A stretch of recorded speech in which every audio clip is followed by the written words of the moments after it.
saja.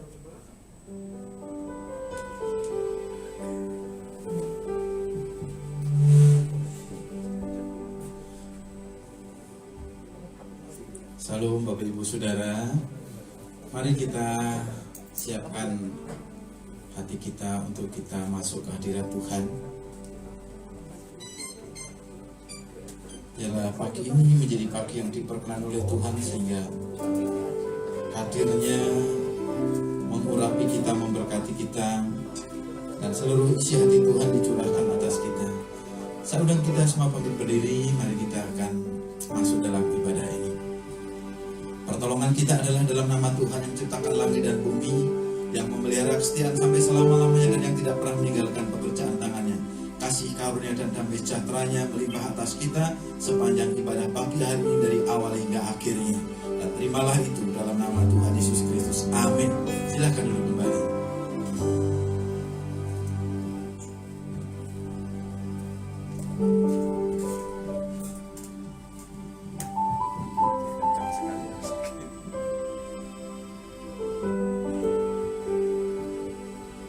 Shalom semuanya. Shalom.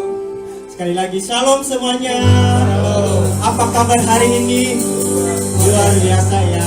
Baik kita yang ada di sini maupun Bapak Ibu yang lagi ikut live streaming di rumah, saya percaya bahwa kita hari ini bersuka cita karena sebentar lagi kita akan merayakan hari kelahiran Tuhan Yesus kita. Dan pada pagi hari ini, mari kita berikan pujian, penyembahan yang terbaik buat Tuhan kita. Terima kasih Tuhan, terima kasih Yesus. Kami mau muji Engkau Tuhan. Kami mau agungkan nama-Mu di pagi hari ini.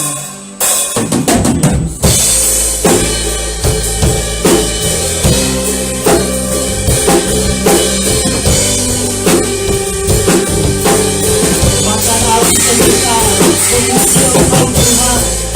Haleluya.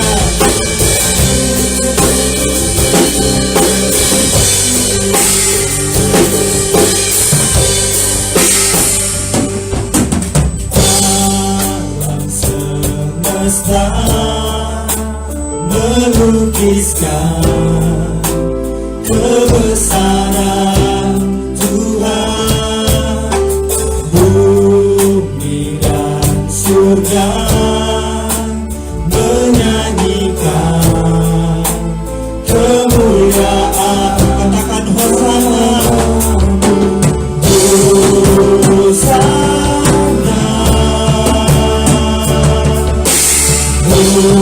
Hosana,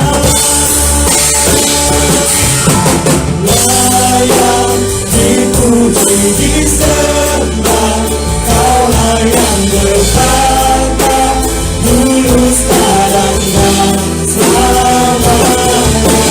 Raja atas raja, nama-Mu besar kemuliaan.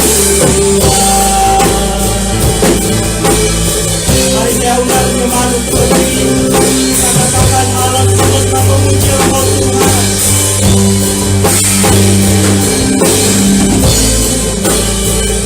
Kami bersorak bagi-Mu Tuhan.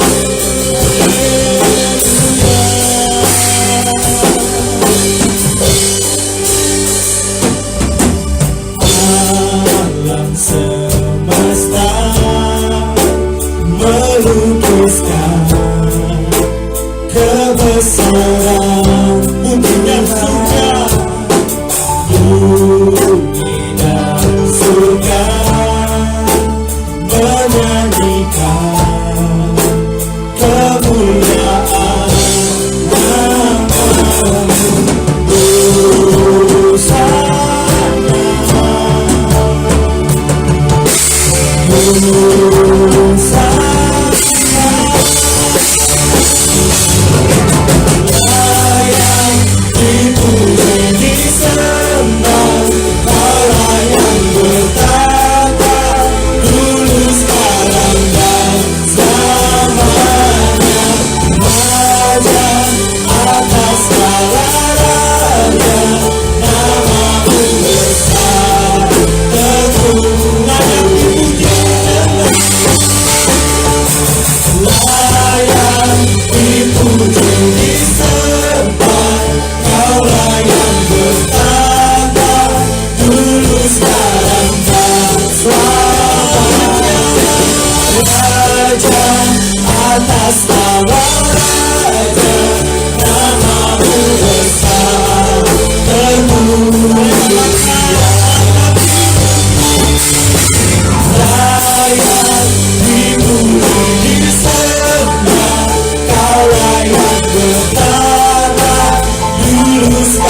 dan menyembahkan pada pagi hari ini, Tuhan. Kami mau tinggikan Engkau, Tuhan. Terima kasih Yesus, terima kasih Tuhan. Engkau Allah yang luar biasa, Engkau Allah yang dahsyat Tuhan. Engkau Allah yang melebihi segalanya Tuhan. Terima kasih Yesus, terima kasih Tuhan.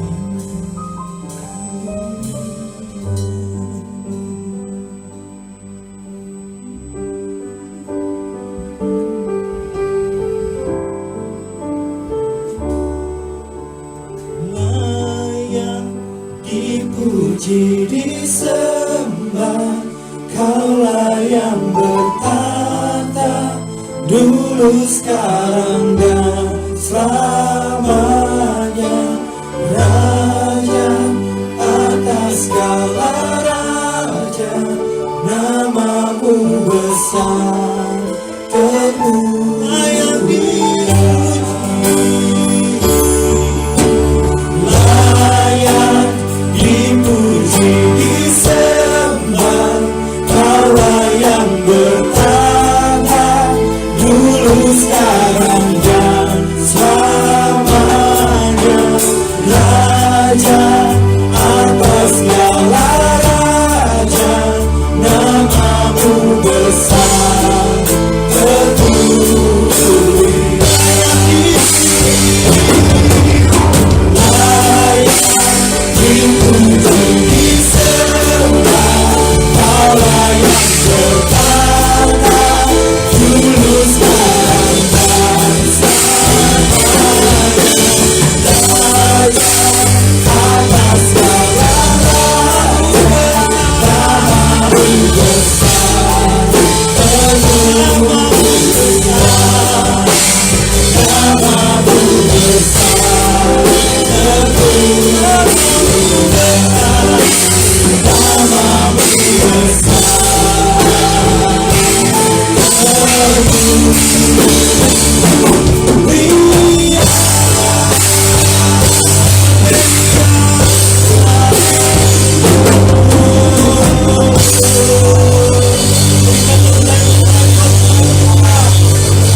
Tuhan, terima kasih. Mari kita yang siap memuji Tuhan, kita katakan amin. Kita katakan, kami mau datang memuji Engkau pada pagi hari ini Tuhan, membawa pujian syukur kami. Haleluya.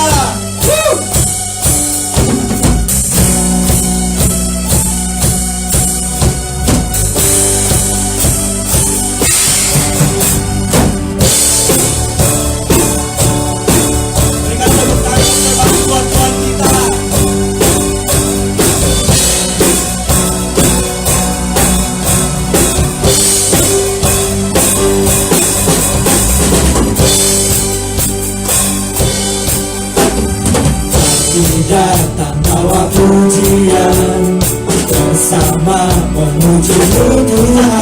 Satukan suara dan nyanyikan sorak katakan gloria, gloria, gloria. Besar Tuhan, ditinggikan pujian namanya.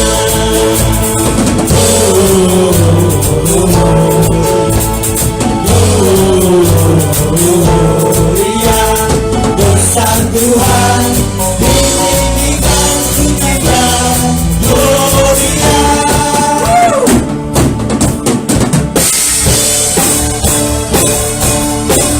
Bersama Tuhan, dengan semangat kita nyanyikan lagu ini.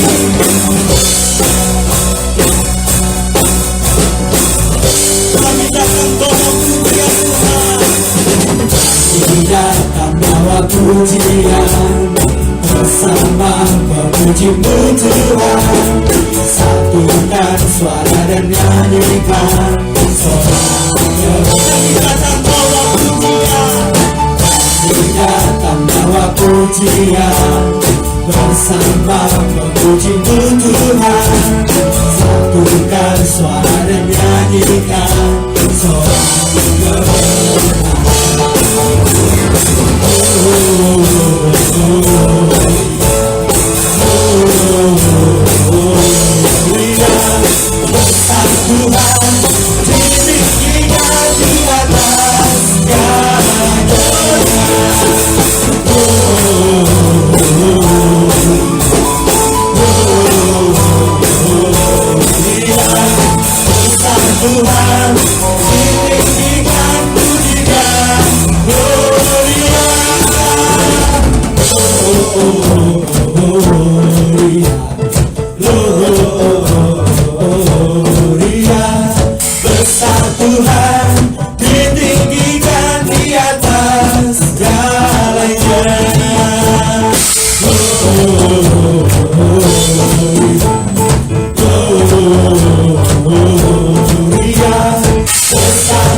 Tuhan ditinggikan Dia.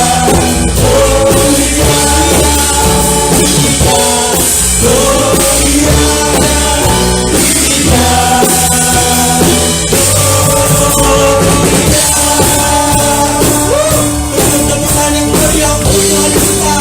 Haleluya. Mulia bagi Tuhan.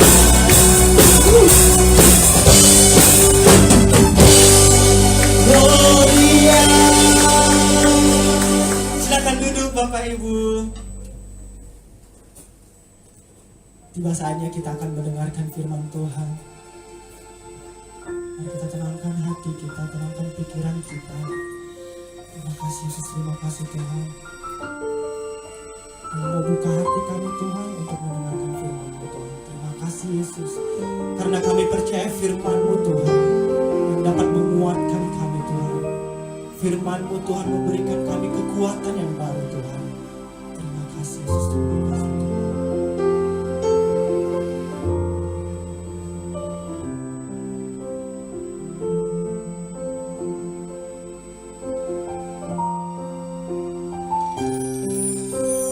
Walau ku harus berjalan dalam lembah kekelaman, perlindungan-Mu, oh Tuhan, nyatalah bagi hidupku. Tiada pernah sedetik pun, tiada pernah sedetik pun, tiada pernah Kau tinggalkan. Sungguh mulia dan sempurna, hanya Allah yang disembah. Yesus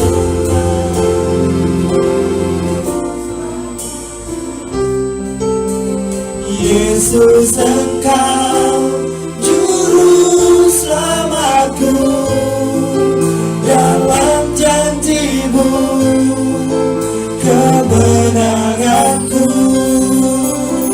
Selamanya kan ku nyatakan besar setiamu Tuhan di hidupku.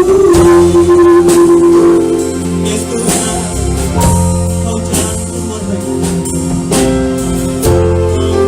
Terus berjalan dalam lembah kegelapan, perlindungan-Mu, oh Tuhan, nyatalah bagi hidupku. Tiada pernah sedetik, tiada pernah sedetik pun, tiada pernah Kau tinggalkan. Sungguh mulia dan sempurna, hanya Kau layak disembah.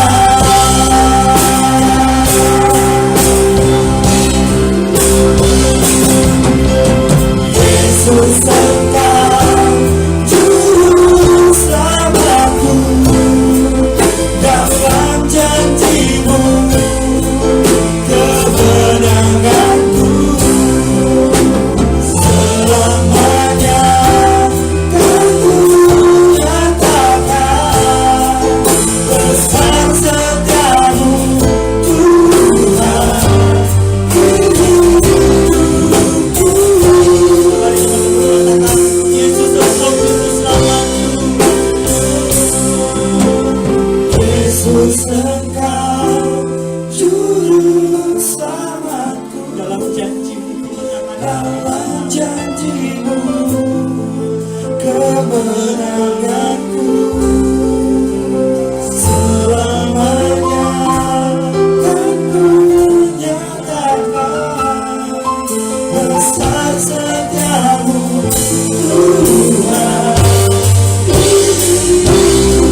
ajaib, Allah yang memulihkan kehidupan kami. Kami mengucap syukur kepadamu. Terima kasih Tuhan. Dan siang hari ini kami mau mendengarkan firman-Mu. Berbicaralah kepada kami, karena kami tahu Engkau ada di sini bersama-sama dengan kami, siap sedia memberkati kami. Pada saat kami memuji Engkau, menyembah Engkau, pada saat kami mendengarkan firman-Mu, Engkau memberkati kami. Berikan kami kekuatan untuk melakukan firman-Mu. Dalam nama Tuhan Yesus kami berdoa, kami mengucap syukur. Katakan bersama-sama amin. Haleluya. Terima kasih untuk pelayan pujian yang sudah melayani pada pagi hari ini. Luar biasa. Bapak Ibu Saudara sekalian, iya, Bapak Ibu Saudara sekalian, saya tidak tahu yang nonton acara ini atau yang hadir di tempat ini saat ini umurnya berapa, dan apakah sudah tahu pada waktu mungkin awal tahun 2000-an ada satu film yang judulnya Confession of a Sophaholic. Mungkin ada yang tahu ya. Confession of a Sophaholic ini adalah pengakuan dari seorang yang suka belanja. Ya.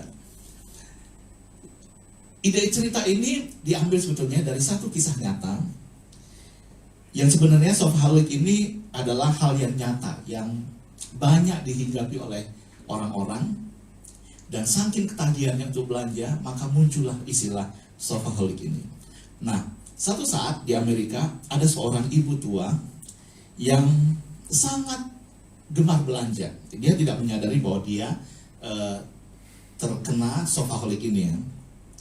Jadi waktu dia membesarkan anak-anaknya, dia sudah punya kebiasaan belanja.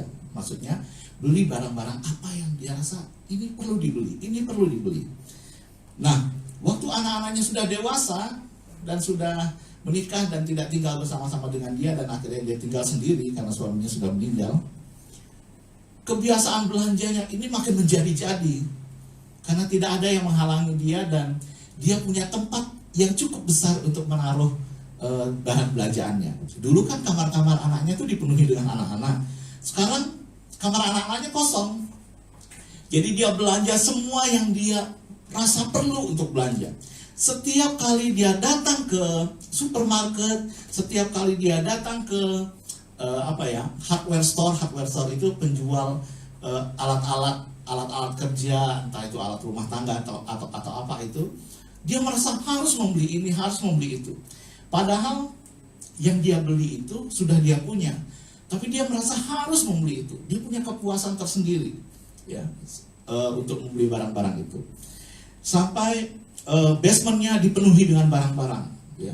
Hampir tidak ada jalan lagi di basementnya itu, hanya ada satu gang kecil karena semua di kiri kanannya itu ditumpuk dengan barang-barang. Rumahnya lebih lagi, setiap kamar dipenuhi dengan barang-barang yang dia beli, ya. Misalnya rice cooker itu ada berapa belas rice cooker ada di rumah dia. Blender ada berapa belas blender di rumah dia. Pokoknya semua yang dia rasa perlu beli dia beli. Mesin cuci dia beli, ada banyak mesin cuci di tempat dia. Tisu, pokoknya baju-baju semua. Begitu dia lihat diskon, dia akan merasa dia harus membeli barang-barang itu, ya. Saya tidak tahu apakah Bapak Ibu Saudara sekalian punya pengalaman seperti itu. Kalau misalnya ada tulisan diskon, apalagi di HP ya, di toko online, diskon, Harbolnas, langsung merasa perlu membeli barang-barang, ya. Sampai akhirnya kamarnya sendiri harus dipenuhi dengan barang-barang. Semua bagian dari kamarnya itu penuh dengan barang-barang, entah baju, entah pokoknya semua lah. Sampai tempat tidurnya pun penuh dengan barang-barang. Dia hanya menempati satu tempat kecil di bagian tempat tidurnya itu untuk dia menggeletakkan badannya. Untuk jalan saja semua barang-barang itu sudah ada di bawah dia. Bayangkan, rumah itu terlihat bagus di luar, tapi di dalamnya itu penuh dengan barang-barang.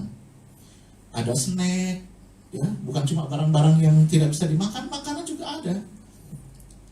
Sampai barang-barang itu tidak bisa dipakai sebetulnya karena sudah belasan tahun, mungkin lebih dari belasan tahun, mungkin sudah 20 tahun, saya agak lupa. Belasan tahun mungkin, ya kita ambil angka kecilnya saja. Belasan tahun mungkin barang-barang itu sudah ada di sana. Termasuk barang-barang yang kadaluarsa, yang tidak dapat dimanfaatkan lagi. Tas-tas yang sudah lapuk, yang tidak bisa dipakai lagi. Barang-barang yang dia beli itu hampir semuanya, mungkin lebih dari 90% itu tidak pernah dia pakai. Karena dia masih ada barang-barang yang untuk dia pakai. Tapi dia tetap membeli barang-barang itu.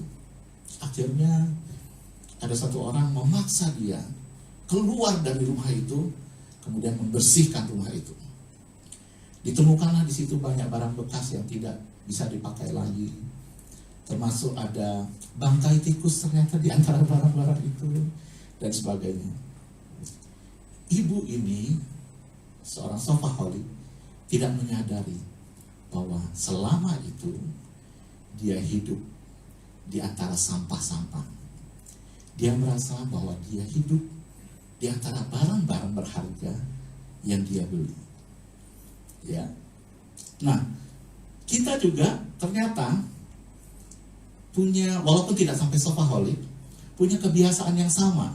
Mungkin Bapak Ibu Saudara sekalian sudah melihat cerita di warta jemaat. Mungkin kita kalau ada barang lucu, ini barang lucu, aku pengen barang ini, kemudian merasa perlu beli, terus dibeli. Mungkin waktu Harbolnas belanja sesuatu, mungkin ya.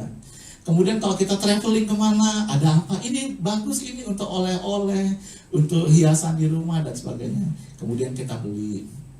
Sampai satu saat yang pernah mengalami pindah rumah mungkin tahu ya masalah ini. Waktu mau pindah rumah atau mau pindah ke tempat lain, atau begitu suatu saat kita lihat rumah kita ini kok penuh ya, kayaknya perlu dibersihkan. Kita membersihkan rumah itu ya. Ternyata barang-barang yang kita beli waktu itu tidak terpakai sama sekali, tidak bermanfaat bagi kita. Bahkan waktu kita pindah rumah, saya pernah pindah rumah dari satu tempat ke tempat yang lain. Begitu banyak barang yang harus saya tinggalkan di tempat. Karena menurut saya, selain itu merepotkan, saya tidak merasa barang itu perlu. Saya tidak merasa barang itu perlu. Dan mungkin sebagian malah itu, barang itu sampah sebetulnya, yang ada di tempat saya selama bertahun-tahun.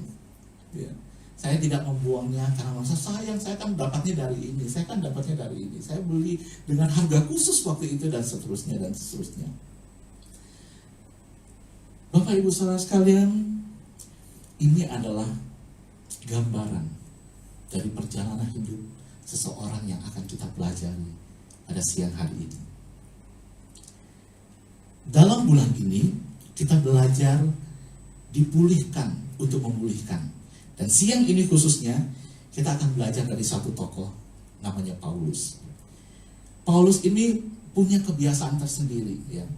Bukan kebiasaan, punya sesuatu yang membuat dia bisa sangat bangga dengan dirinya. Kualitas hidupnya, dalam tanda kutip, kualitas hidupnya. Kita bersama-sama baca dari Filipi 3 ayat 1 sampai 11 ya, saya baca dengan cepat. Akhirnya saudara-saudaraku, bersukacitalah di dalam Tuhan. Menuliskan hal ini lagi kepadamu tidaklah berat bagiku dan memberi kepastian kepadamu. Hati-hatilah terhadap anjing-anjing. Kasar ya kata-kata Paulus ini. Tapi inilah yang ditulis oleh, inilah kata-kata Paulus. Hati-hatilah terhadap anjing-anjing. Hati-hatilah terhadap pekerja-pekerja yang jahat. Hati-hatilah terhadap penyunat-penyunat yang palsu. Penyunat-penyunat yang palsu ini menjanjikan bahwa kamu kalau harus menjadi orang Yahudi, menjadi pengikut Kristus, harus menjadi seperti orang Yahudi, harus disunat, dan sebagainya, dan sebagainya. Karena kitalah orang-orang yang bersunat. Paulus pernah mengatakan bahwa sunat hati itu lebih penting, lebih perlu daripada sunat secara fisik. Yang beribadah oleh Roh Allah dan bermegah di dalam Kristus Yesus, dan tidak menaruh percaya pada hal-hal lahiriah. Sekalipun aku juga ada alasan untuk menaruh percaya pada hal-hal lahiriah. Jika ada orang lain menyangka dapat menaruh percaya pada hal-hal lahiriah, aku lebih lagi. Paulus menggambarkan betapa dia bangga pada dirinya yang dulu. Disunat pada hari ke-8, itu syarat waktu semua orang Yahudi harus melakukan itu sejak zaman Abraham.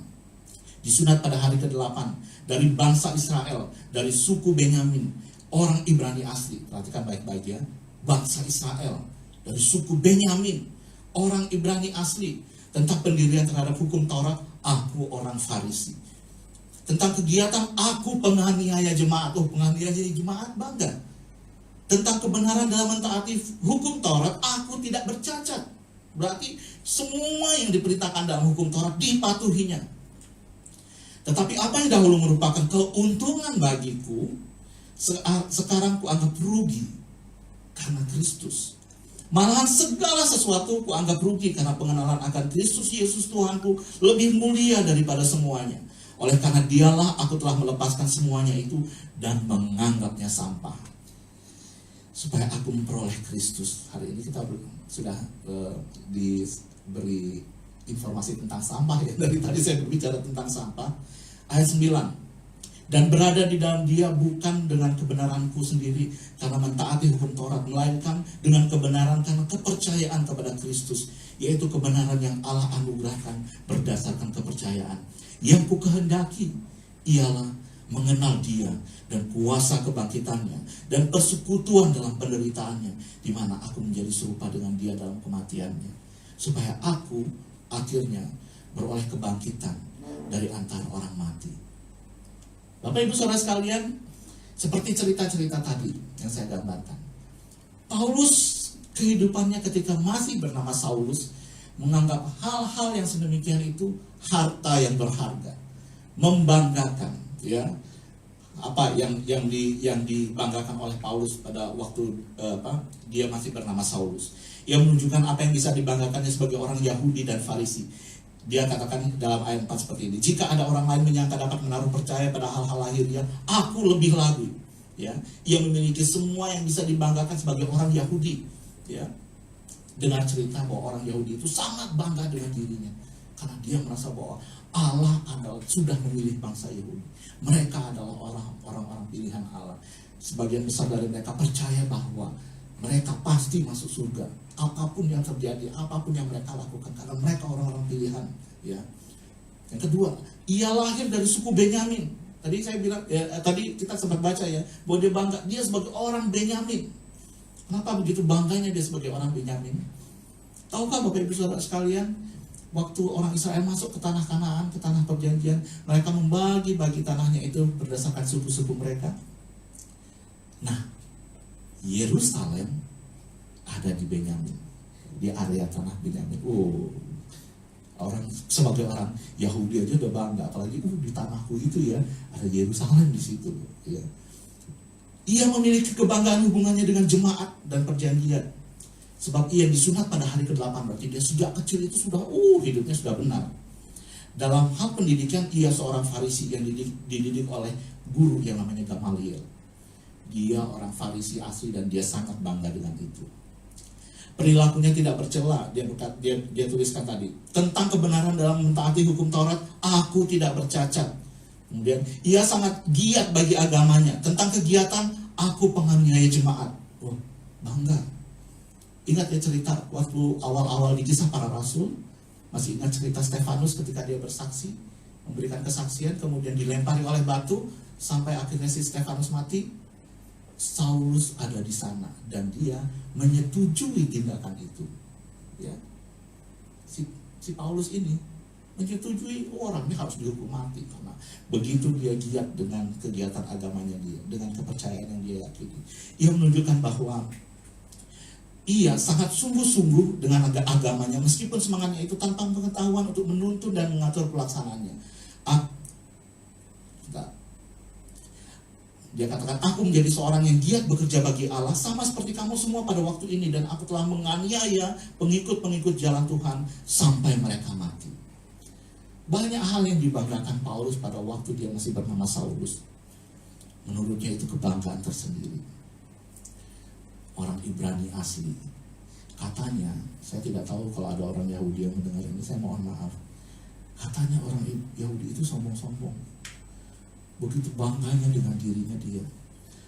Pendeta saya dulu pernah bercerita, pada waktu ke tanah perjanjian sana, dia bertanya kepada seorang gembala, jalan ke ini itu yang ke sana apa yang ke sana ya?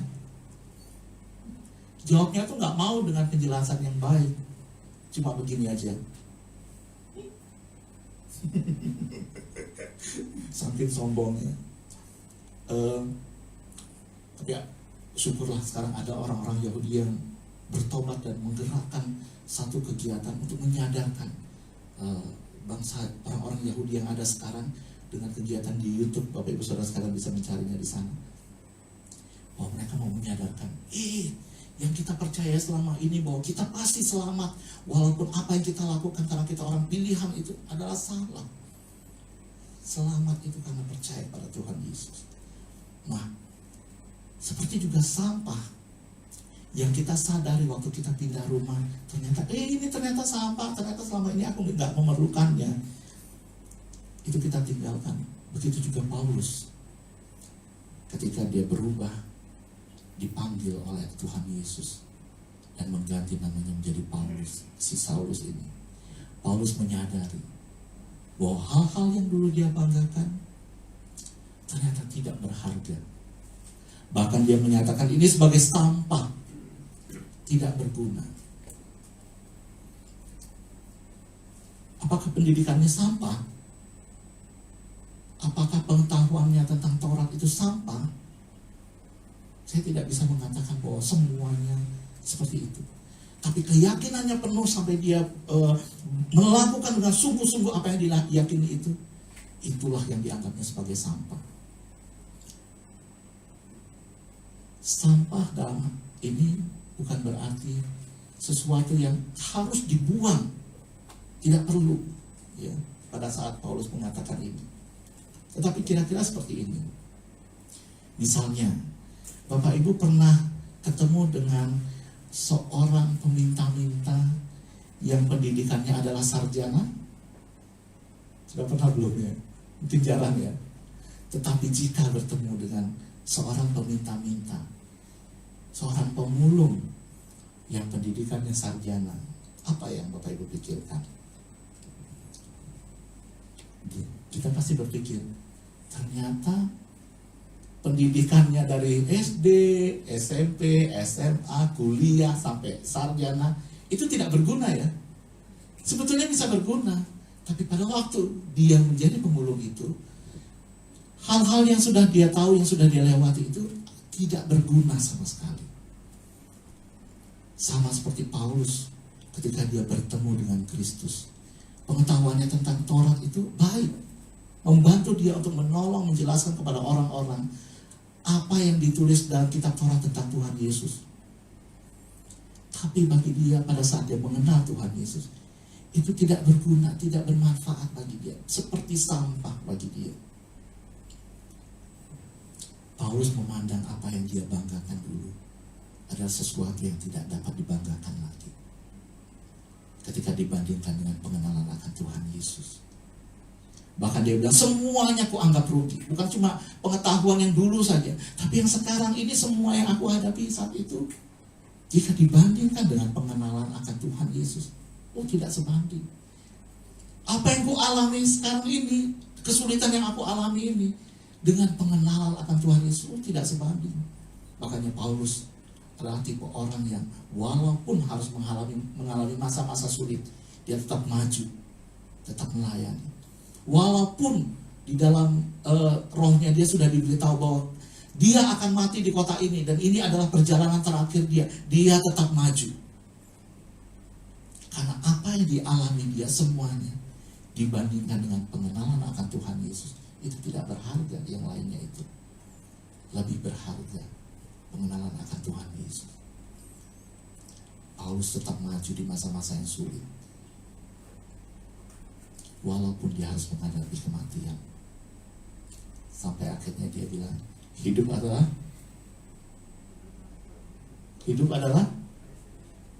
mati adalah, karena dia betul-betul akhirnya berjumpa dengan Tuhan Yesus. Bapak Ibu Saudara sekalian, bagaimana dengan kita? Sebenarnya waktu kita percaya pada Tuhan Yesus, titik baliknya sama seperti ketika Saulus bertobat dan menjadi Paulus. Tapi bagaimana kesadaran kita tentang bahwa kehidupan di luar Tuhan Yesus adalah sampah? Jika kita benar-benar menyadari itu, maka pasti ada dua hal yang terjadi. Pertama, bahwa kita akan berpikir harta di surga itu lebih mulia dan lebih penting untuk dikejar daripada harta di dunia. Yang kedua, Masih ingat cerita saya yang pertama tentang ibu-ibu shopaholic? Ya, dia hidup di antara sampah-sampah di rumahnya dia, tapi dia tidak menyadarinya. Yang kedua, kita pasti akan memberitahu kepada orang-orang yang seperti itu, kepada ibu yang seperti itu, dengan mengatakan, engkau sedang hidup di dalam sampahmu, di tengah-tengah sampahmu. Keluar dari sana dan kejar harta yang mulia, yang betul-betul harta. Tugas kita sebagai orang yang sudah dipanggil oleh Allah, yang sudah dicelikan matanya untuk melihat bahwa Tuhan Yesus lebih berharga dari segala sesuatu, adalah memberitahukan kepada orang-orang bahwa ada harta yang lebih mulia, yang lebih perlu dikejar, yang di atas sana. Tuhan Yesus memberkati. Kita sama-sama berdoa. Bapa di surga, kami mengucap syukur kepadamu. Terima kasih untuk keselamatan yang sudah Engkau berikan kepada kami. Terima kasih sudah memulihkan hidup kami. Pada penghujung tahun ini, kami belajar lebih lagi. Tahun ini kami belajar tentang pemulihan. Bulan ini kami belajar tentang dipulihkan untuk memulihkan. Dan aku berdoa kepadamu, ketika kami sudah menyadari bahwa kami sudah dipulihkan, Bapa di surga, tolong kami juga untuk menyadari bahwa kami perlu memberitahukan ini kepada orang-orang yang hidup di tengah sampah mereka. Mereka punya sampah masing-masing, tapi mereka tidak menyadarinya. Tolong kami untuk dapat melihat kesempatan untuk menarik mereka dari tempat itu dan menolong mereka untuk dapat melihat ada harta yang mulia di surga sana melalui Yesus Kristus Tuhan. Bulan ini kami mau belajar lebih lagi, lebih mengerti bahwa kami sudah dipulihkan, kami butuh untuk menolong orang lain juga dipulihkan. Seperti Paulus, ketika Engkau sudah memanggil dia, menyelamatkan dia, memulihkan dia, maka dia dengan giat bekerja, menginjil kemana-mana, memberitakan kabar baik, memberitakan tentang Tuhan Yesus ke berbagai penjuru yang dapat dia tuju. Maka tolong kami untuk melakukan hal yang sedemikian, supaya kami tidak malu-malu membuka mulut kami menceritakan betapa baiknya Tuhan Yesus, supaya kami tidak malu-malu memberi pertolongan kepada orang lain, menyatakan bahwa kami juga sudah ditolong oleh Tuhan Yesus. Maka kami juga punya kewajiban untuk menolong kalian yang membutuhkan pertolongan, supaya kalian juga dapat melihat Yesus. Terima kasih Tuhan Yesus, terima kasih Tuhan Yesus.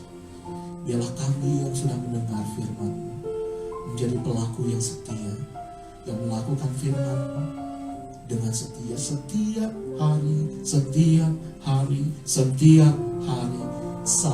Engkau datang. Terima kasih dalam nama Tuhan Yesus kami berdoa, kami mengucap syukur. Amin.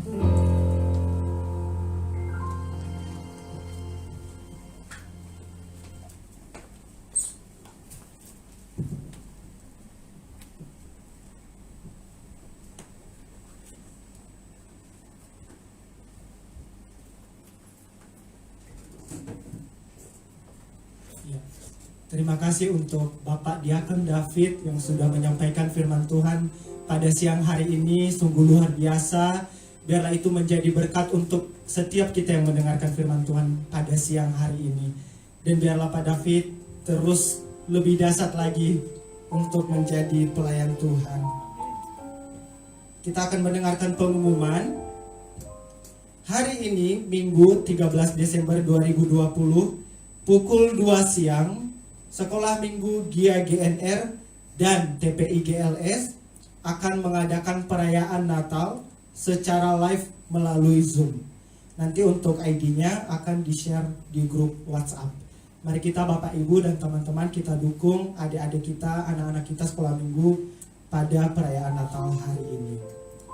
Selanjutnya, perayaan Natal dan HUT GIA GNR kelima akan dilaksanakan secara live dan tatap muka pada hari Minggu 20 Desember 2020 pukul 6 sore dengan tema Christmas on the Rock.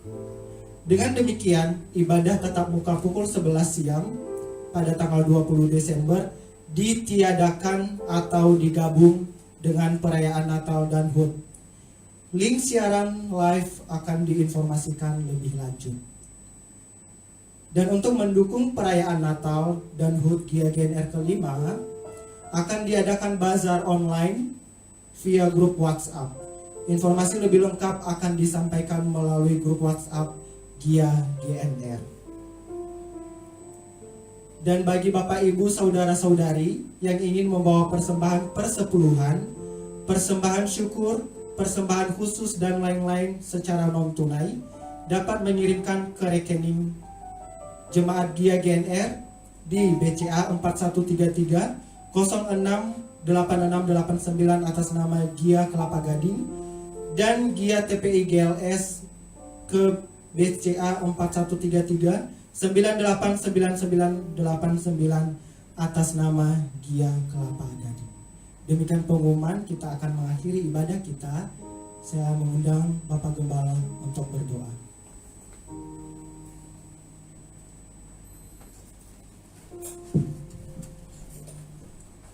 Bapak Ibu Saudara, jangan takut hadir pada tanggal 20 Desember nanti.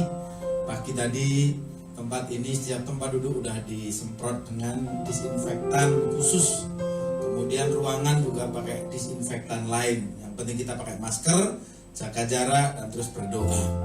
Puji Tuhan, tanggal 20 nanti kita akan merayakan ulang tahun kelima GIA GNR, sekaligus kita akan merayakan Natal bersama. Jadi silahkan, jangan takut mengajak teman dalam sukacita Natal. Puji Tuhan, Christmas on the Rock. Saya undang kita semua bangkit berdiri dan kita akan mengakhiri ibadah kita pada hari ini. Terima kasih Bapa di surga. Biarlah hari ini kami belajar dari Paulus yang telah mengumpulkan segala hormat bagi dirinya sendiri. Tetapi pada saat pertemuannya khusus dengan Tuhan, saat Paulus mengalami encounter dengan Tuhan, maka segala hal yang dia kumpulkan untuk kebanggaan dirinya sendiri, akhirnya itu dianggap sampah. Memang benar ya Tuhan, bahwa pertemuan kami dengan Tuhan Yesus mengubah pola hidup kami. Bahwa sesungguhnya dunia ini bukan alamat kami yang terakhir, tetapi surga adalah alamat kami yang terakhir dan akan kami huni selama-lamanya. Karena itu kami mau belajar dari kesaksian Rasul Paulus bahwa hidup ini adalah untuk Kristus, untuk memperkenalkan Tuhan Yesus kepada lebih banyak dan semakin banyak lagi orang lain, agar sebagaimana Tuhan menyelamatkan kami dan Tuhan mau menyelamatkan mereka melalui kami, sehingga mereka boleh diselamatkan. Dan kematian bagi orang percaya adalah keuntungan, karena surga itu pasti bagi kami. Hari ini yang mendengar firman Tuhan, mampukan untuk melakukan dengan setia, sehingga berkat-berkat itu akan datang kepada kami. Dan biarlah pagi hari ini, biarlah menutup tahun 2020 ini, layakkan kami menerima berkat pemulihan. Berkat pemulihan di dalam rumah tangga, berkat pemulihan di dalam pekerjaan studi kami, berkat pemulihan di dalam persaudaraan kami. Setiap kami dilayakkan menerima berkat kesehatan, mengalami berkat spirit, berkat semangat, dan biarlah roh kami menyala-nyala untuk melayani Tuhan. Kami bersyukur jika 11 Desember lalu tepatnya kami masuk dalam ulang tahun usia yang kelima GIA GNR. Jika hari ini ada, semua adalah perkenanan Tuhan.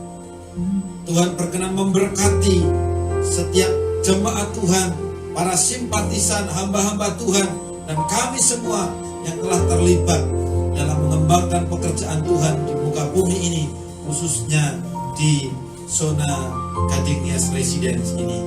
Tuhan memberkati mereka yang telah berjuang melalui doa mereka, melalui dana mereka, melalui daya mereka, dan apapun yang mereka persembahkan kepada Tuhan. Jadilah kami dalam persekutuan dengan Tuhan tidak pernah sia-sia. Dan biarlah Gia ini akan terus dipakai oleh Tuhan untuk memberitakan Injil Kerajaan Allah. Sesederhana apapun pelayanan yang kami kerjakan, biarlah memuliakan nama Tuhan dan memenangkan jiwa-jiwa bagi Tuhan. Dan kami semua dilayakkan sebagai persembahan yang hidup kudus berkenan kepada Tuhan. Sebentar kami akan berpisah. Biarlah kiranya penyertaan Tuhan itu cukup bagi kami, karena bersama dengan Yesus kami mampu melakukan pekerjaan-pekerjaan yang besar. Terima kasih Bapa di surga, layakkan kami menerima berkat-Mu. Karena itu kami buka hati kami angkat tangan kami. Mari Bapak Ibu Saudara, kita siapkan hati kita untuk menerima berkat Tuhan. Tuhan memberkatimu dan Tuhan melindungimu. Tuhan menyinarimu dengan wajahnya dan Tuhan memberikanmu kasih karunia. Tuhan menghadapkan wajahnya kepadamu dan Tuhan memberikanmu damai sejahtera. Terimalah berkat-Nya dengan penuh hormat dan ucapan syukur dalam nama Bapa, Putra dan Roh Kudus, nama di atas segala nama, dalam nama Tuhan Yesus Kristus. Amin.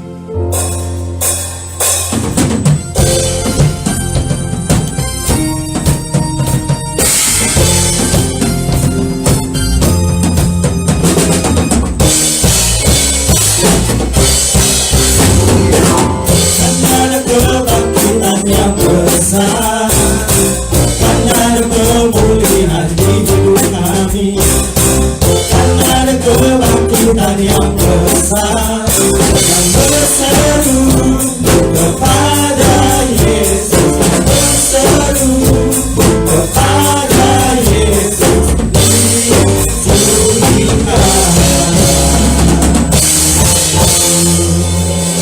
Silakan duduk Bapak Ibu, mari kita bersaat teduh sejenak.